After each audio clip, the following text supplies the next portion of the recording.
तेजी से दौड़ सकते हैं बिना प्रकाश के, तो हमारा मांस खाने का अधिकार नहीं। पर बिल्ली घोर अंधकार में चूहा पकड़कर चली जाती है, घोर अंधकार।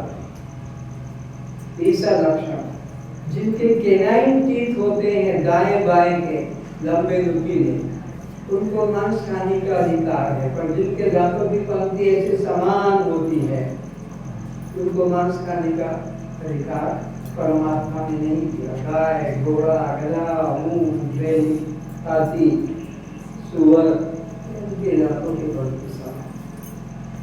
और चौथा लक्षण, जो जिह्वा से पानी पीते हैं, उनको मांस खाने का अधिकार परमात्मा ने दिया है। जो मुख से पानी पीते हैं, उनको मांस खाने का अधिकार परमात्मा ने नहीं दिया। आप एक गिलास पानी लो मांस खाने वाले आप में से, और लेकर प्यास मिटेगी?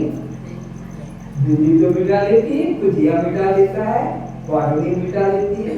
क्यों? वो मांसाहारी प्राणी है, इसलिए वो जिह्वा से पानी पीते हैं, हम मुख से पानी। और जिनके नाखून लंबे होते हैं, नुकीले, वो मांस खाने के अधिकारी हैं। जिनके नाखून गोल होते हैं, वो मांस नहीं खाएंगे। गाय, घोड़ा, गधा, ऊंट, बैल, हाथी, लेकिन कुतिया, बिल्ली, बाघनी, उनके नाखून लंबे नुकीले होते हैं। आजकल ये लड़कियां और लड़के भी नाखून लंबे नेल पॉलिश लगाकर और दिखाते कि हम भी बिलाड़ी हैं, देखो हम भी कुतिया हैं, हमारे भी लंबे, वो दिखाते रहते हैं।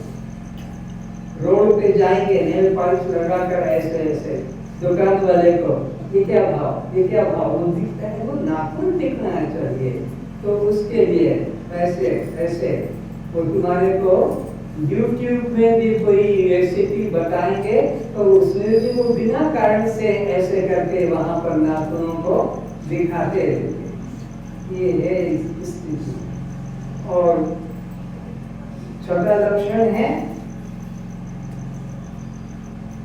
एसिडिक लार। मांसाहारी प्राणियों की लार एसिडिक होती है, शाकाहारी प्राणियों की एल्कलाइन लार होती है। और आठवीं लक्षण है इंटेस्टाइन अंतनाड़ी। मांसाहारी प्राणियों की शरीर के आकार की 7-8 फीट होती है, शाकाहारी प्राणियों की होती है 30 फीट लंबी, मांसाहारी प्राणियों की 7-8 फीट लंबी होती है। एक भी लक्षण मांसाहारी प्राणी का मानव में बोलो फिर भी खाता है प्रकृति के नियम को तोड़कर, तो फिर दंड पाता है। वही कीट पतंग, नाली के कीड़े, कैंसर के कीड़े, यूट्रस के कीड़े, ब्रेस्ट के कीड़े, ब्रेन के सभी कीड़े सलसलाते रहते हैं, वो वही है। तो अब जीव हत्या में कितने लोगों को पाप लगता है वो सुन लो। इच्छा करने वाला कि मुझे आज मांस खाना है, 1 नंबर का पापी। खरीदने जाता है, खरीद कर लाता है, ये 2 नंबर का पापी है। उसको जो मारता है 3 नंबर का पापी है। जंगल से उठा कर लाता है 4 नंबर का पापी है। काट के बिक्री कर रहा है 5 नंबर का। फिर खरीद रहा है उनमें से आधा केजी 1 केजी। कुत्ता भी वही खड़ा है कि मेरे को भी चाहिए, कौवा भी, वो कहता पहले मुझे खाना है, नहीं झूमते फिर पकाते। 6 नंबर जो पकाता है रजनी, जो यहाँ बैठे भी होंगे, ये पका कर देते हैं, वो अच्छा पकाती है, वो अच्छा पकाता है। संडे को उसको बुलाएंगे, वो बकरा काटेगा, वो मुर्गा काटेगा। और 7वां खाने वाला पापी बहुत टेस्टी बनाया है, उसने बनाया, वो बहुत अच्छा बनाती है, बनाता अपनी महिमा सुनने के लिए पाप के भागी बनते। और 8वां घर का व्यक्ति मुंह के खाए नहीं और छोड़ के रखा कंकर लगे पीनी के आनी देव छे वो तो नाम धारण करी छे गुरु धारण करे मुंह खाए नहीं सारा आठवां नंबर तेरा दिए देखने वाला अनुमोदन करने वाला तेरे को भी पाप का भागी बनना पड़ेगा। ऐसा 8 लोगों को जीव हत्या के अंदर पाप लगता है, लेकिन अज्ञानी व्यक्ति पाप से डरता नहीं और खाने की स्तुति करता है। अब विचार थोड़ा, आप घर के अंदर किसी को जलाकर आते हैं तो घर के अंदर बिना नहाए चले जाते हैं कि नहाते हैं? क्यों भाई तुम नहाए क्यों? वो मुर्दे के साथ गए थे, शव यात्रा में गए थे तो अपने को अपवित्र मानते हैं। और वो जो पका के पेट में डाल दिया वो शिव है क्या? शव को जलाने गए, शव यात्रा में गए तो अपवित्र हो गए तुम, और फिर मांस को ही पेट में डाल दिया तो फिर पवित्र रहोगे कि वहां पवित्र। और समझे, आप जो भी भोजन करते हैं सफा शुद्ध ताजा, और भोजन करते करते तुम्हारे नाक से रक्त की धार बह गई थाली में भाग के, तो जल्दी से भात दाल में मिलाकर गपागप खाएंगे कि देरी करेंगे? अरे तुम्हारा नाक से ताजा ताजा गरम गरम वो छी वो थाली बेकार, तो फिर वो जो तुम बकरा बकरी मुर्गा मुर्गी मछली उनका जो रक्त ले रहे हो वो क्या शुद्ध पवित्र है? हम जो अन्न खाते हैं, पानी पीते हैं, सब्जियां सब शुद्ध शुद्ध लेकर और डालते हैं, उसको जो रक्त बनेगा उसका वो तो शुद्ध बनेगा। लेकिन अगर वो नाक से मुख से गिर जाए भोजन की थाली में तो उसी वक्त पर फेंक देंगे। ये तो ताजा ताजा है, गरम गरम तुम्हारा वो नहीं खाते, अपवित्र है। और वो बीमार पशुओं का खाते हैं। और बेचारे जिस कपड़े में रक्त लग जाता है किसी भी तरह से, चाहे मेंस्ट्रुएट का हो कि कोई प्रकार से पाइल्स में से निकले या कोई घाव में से, वो कपड़ा अपवित्र माना जाता है, उसको पूजा में रखा नहीं जाता, उस कपड़े को पहनकर पूजा नहीं करते अपवित्र। और वो जो तुम पी गए मांस मछली के रक्त को, वो फिर पवित्र है क्या? कपड़े पे रक्त दाग लग जाए तो वो अपवित्र माना जाता है कपड़े पे, और जो तुम पी लेते हो खा लेते हो, क्या तुम्हारा अंतःकरण पवित्र रहेगा? कभी नहीं। तो ये मनुष्य को आहार नहीं खाना है, और अगर खाता है तो अगली तैयारी सुन लो। जिसे मकान पुराना छोड़कर नए मकान में चले जाते हैं, तो ये मकान छोड़कर मांस खाने वाला ये मकान छोड़कर अगले मकान में जाएगा। कौन सा? कुत्ता, बिल्ली, बाघ, सांप, अजगर, कौवा, चील, ये अगली तैयारी है। इतना बढ़िया जीवन होगा, कुत्ता बनकर कहीं भी जाके चाटने लग जाओगे, बिल्ली बन के कहीं भी जाकर खाने लग जाओगे, चील कौवा बनकर, इतना बढ़िया जीवन होगा। पैसा भी नहीं लगेगा, तेल मिर्च मसाला भी नहीं लगेगा, कच्चा ही कच्चा खा लोगे जिधर गए उधर। ये जीवन तुमने स्वीकार कर लिया है, इसीलिए तुम मांस खाना नहीं छोड़ते हो। अन्यथा जिन लोगों को अधोगति से बचना है, अधोगच्छन्ति कामस्तः, 3 प्रकार के आहार होते हैं, देवताओं का आहार, मनुष्यों का आहार और राक्षसों का आहार। तीन तरह के आहार हैं। देवता का आहार क्या है? प्राकृति, कल आपको वही मिलेगा, देवताओं वाला आहार। दूसरा मनुष्यों वाला आहार है, और तीसरा है राक्षसों वाला आहार है।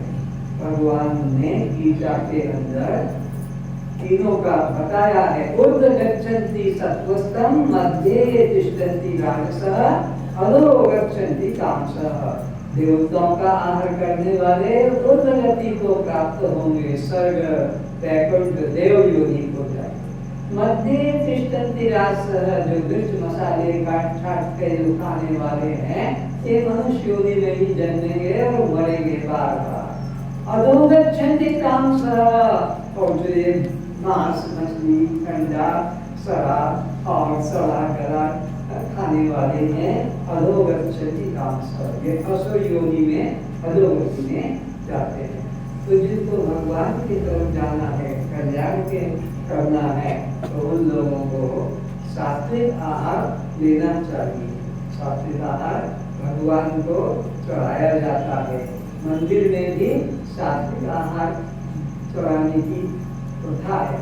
मंदिर में कोई शराब की बोतल नहीं ले जाएगा, सिगरेट का पैकेट नहीं ले जाएगा, गुटखा अंडा भी नहीं ले जाएगा। अरे लहसुन प्याज तक भी मंदिर में नहीं ले जाते हैं। क्यों? कि लहसुन प्याज में वही दुर्गुण है जो मांस मछली खाने से होते हैं। मांस मछली खाने से काम, क्रोध आदि ये वृत्तियां बहुत प्रज्वलित हो जाती है। इसलिए मंदिर के अंदर केवल शुद्ध पत्रम पुष्पम फलम तोयम यूमत भक्ता प्रचति। जो प्रेमी भक्त मुझे पत्र पुष्प फल अन्न जल रस, उसको मैं प्रेम से खाता। इसीलिए शबरी ने भगवान को बेर दिए, विद्रानी ने केले दिए, और खुद राम कढ़ई आहार साग फल कंदा। साग फल कंद तो मूल यही खाते थे। ये तुम्हारा गुलाब जामुन, रसगुल्ला, पेड़ा, भक्ति इत्यादि ये भगवान के कहीं पर भोग में नहीं आता है। तुम कुछ भी रख दो।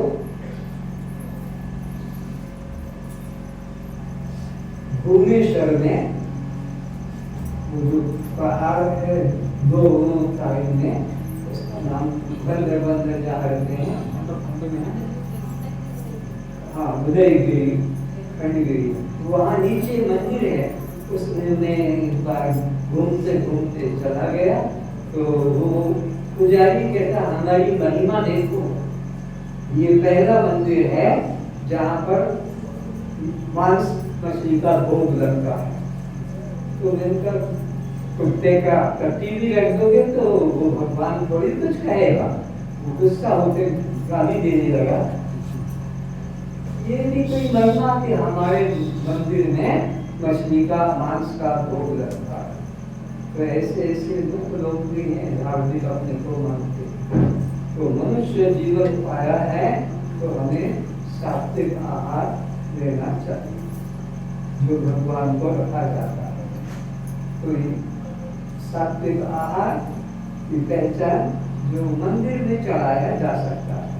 तो मंदिर में तुम क्या क्या चढ़ाते हो, वो ये मंदिर में चढ़ाना है। ये असली मंदिर है परमात्मा का, वो तो नकली मंदिर है और नकली देवता है। इसमें तो बोलता चलता खाता पीता देवता है। वो मंदिर वाला तो बोलता चलता खाता पीता नहीं है। तो अपने बच्चों को भी सात्विक आहार देना है, खुद भी सात्विक आहार खाना है। एक दिन की घटना है, बाप गया था कहीं कोई मित्र का संबंधी का शव जलाने, लौट के आया, अभी घर में आया नहीं था, बच्चा तब सोया था। तो वो बच्चा उठ के जब उड़ गया और बाप आता देखा बाहर, उससे जाके चिपट गया, पापा पापा। माँ ने देखा, एक जोर से थप्पड़ दिया, चलो नहाओ कपड़े खोलो। बाप कह रहा है क्यों मार रही, इतना सर्दी का समय है, नहीं नहाना होगा। अपवित्र हो गया कि बाप को छू लिया, क्योंकि बाप मुर्दे को जलाकर आ रहा था, शव त्याग करने गया था, तो बच्चे को चलो नहाओ। बाप मना कर रहा है, उसने कहा नहीं, इसको नहाना पड़ेगा। उसको 3 दिन बुखार आ गया, सर्दी। उसको बचपन की बात याद थी। जब वो 7 साल का हो गया तो मंदिर से आ रहे हैं और रास्ते में कसाई की दुकान थी, वहां रुक गए कि भाई हमको 1 केजी मांस दे दो। वो बच्चा देख रहा है और वो मांस लेकर और घर आ गए। घर में भोजन बन गया, 3 थालियां लग गई, पति पत्नी की और बच्चे की। और बाप कहता खाओ बेटा। नहीं मैं नहीं खाऊंगा। क्यों नहीं खाएगा? मम्मी मुझे मारेगी। अरे मम्मी भी खा रही है, मैं भी खा रहा हूँ। तो ना, एक दिन जब आप आ रहे थे शमशान से और आपको मैंने पकड़ लिया था, छू लिया, तो अपवित्र हो गए थे, मुर्दे को जलाकर आए थे, तो मेरे को मारा था, अपवित्र हो गया। अभी मेरे सामने इसको मारा बकरे को और वो पकाया है, तो मैं कैसे खाऊं इसको? ये तो मुर्दे का। उसी वक्त पर बाप ने थाली हटा दी और बच्चे ने माँ बाप को सिखा दिया। तो माँ बाप अगर सुधरेंगे तो बच्चे सुधरेंगे, और माँ बाप नहीं अगर अपने मन वाणी को कंट्रोल नहीं करेंगे तो बच्चे कैसे होंगे? इसलिए हर पिता को माता को कर्तव्य है कि बच्चे को सात्विक आहार देना चाहिए, अशुद्ध आहार नहीं देना चाहिए। अगर देंगे तो फिर ये अगला जन्म की तुम्हें तैयारी करनी है। अभी ये देखो भगवान ने उपदेश दिया था उस शिकारी को, और उसने फिर सुनकर और अपना शुद्ध जीवन बना लिया। तो आज का मुख्य विषय यही है कि हमको आहार शुद्ध लेना है, अशुद्ध आहार को ग्रहण नहीं करना है। अशुद्ध आहार करेंगे तो जैसा खाओगे अन्न वैसा बनेगा मन, जैसा पियोगे पानी वैसी होगी वाणी। एक साधारण पानी पीते हो और एक दो लाल बोतल वाला पी लेते हो तो तुम्हारी वाणी बदल जाती है। फिर कितना जोर जोर से गरज के रोड के आगे मारपीट करते हो। तो आज अपने को 7 चिंताओं से मुक्त करके घर जाना है। सुनो अब कौन कौन सी चिंता से मुक्त हो। एक तो आपको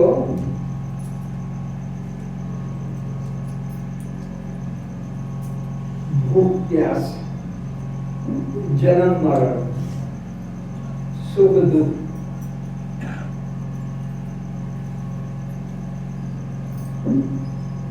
जन्म मरण तुम्हारा नहीं है। जितने बैठे हो, जो पट्टी लगाते बैठे हैं ना, सत्संग सभा में पागलों की तरह पट्टी लगाकर बैठे।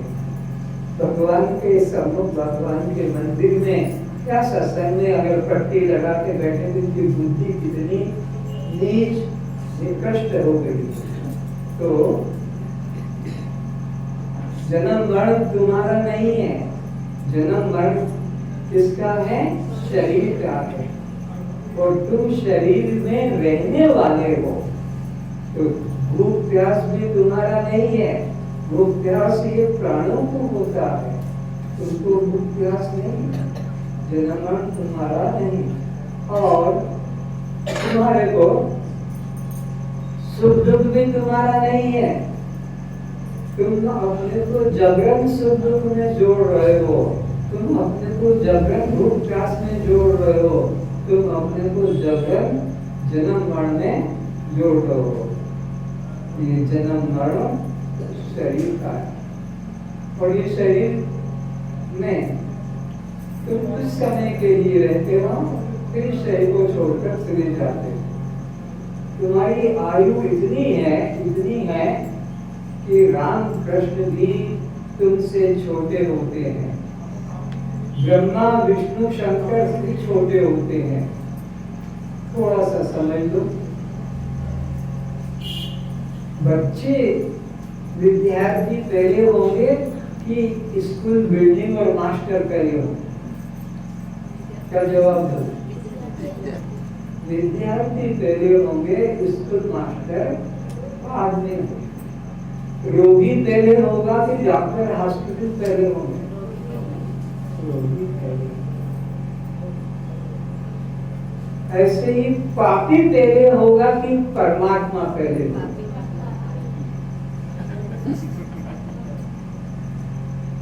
तो ये ब्रह्मा, ये विष्णु और ये शंकर ये उम्र में तुमसे छोटे हैं। तुम पहले हो, तब ये सृष्टि बनी ब्रह्मा के द्वारा। तुम पहले हो, तब ये पालन करने वाला विष्णु हुआ। तुम पहले हो पापी, ये शंकर संहार करने वाला बाद में हुआ। पहले ब्रह्मा किस लिए होगा, पहले विष्णु किस लिए होगा और पहले शंकर किस लिए होगा? जब पृथ्वी पर पापी होंगे। यदा यदा हि धर्मस्य ग्लानिर्न भवति भारत अभ्युत्थानम् अधर्मस्य तदात्मानं संयाम्यहं परित्राणाय साधूनां विनाशाय च दुष्कृतां धर्म संस्थापनार्थाय संभवामि युगे युगे। पहले पाप बढ़ता है, धर्म छुप जाता है, साधु पुरुषों को सताया जाता है, तब फिर उनको आना पड़ता है, चाहे राम रूप में आए कि श्याम रूप में कि कृष्ण रूप में। तो पहले पापी हैं, पहले जो है अवतार बाद में आते हैं। तो पहले तुम हो कि पहले अवतार? वही पहला। रोगी पहले है कि हॉस्पिटल डॉक्टर पहले है? रोगी होगा तभी तो डॉक्टर हॉस्पिटल तैयार होगा। विद्यार्थी होंगे तभी तो मास्टर स्कूल तैयार होंगे। ऐसे ही पापी पहले होंगे तब भगवान होंगे पापी के उद्धार के लिए, पापी से बचाने। तो इस सृष्टि के पहले भी तुम थे और उसके पहले जो सृष्टि थी उसके पहले भी तुम थे। इतने इतने इतने तुमने परिवार बनाए, घर बनाए और उनके लिए इतने इतने रोए कि तुम्हारे आंसू को अगर इकट्ठे किए जाते तो समुद्र का पानी भी थोड़ा हो जाता। समुद्र का पानी जितना है, कभी देखा हो नदी का देखी, तो वो पानी भी कम है, तुम उससे ज्यादा रोए हो। ये मेरा बाप, ये मेरी माँ, ये मेरी पत्नी, ये मेरा पति, ये मेरा बेटा, ये मेरी बेटी, इनके लिए इतने इतने रोए हो। और वे सब को जन्म कर, और तुम अभी भी में, तुम अभी भी हो। तो ये जन्म मरण भी तुम्हारा नहीं है और ये भूख प्यास भी तुम्हारी नहीं है और ये सुख दुख भी तुम्हारा नहीं है और ये बंध मोक्ष भी तुम्हारा नहीं है। जन्म मरण शरीर का, भूख प्यास प्राण को, सुख दुख मन को और बंध मोक्ष जीव को। बस बात खत्म करता हूँ, प्रश्न करता हूँ आपसे। आप जड़ हैं, आप दृश्य हैं, आप अनात्मा हैं, आप शव हैं, आप पर प्रकाश हैं, आप जीव हैं। तो फिर ये जन्म मरण किसका, भूख प्यास किसको, सुख दुख किसको और बंध मोक्ष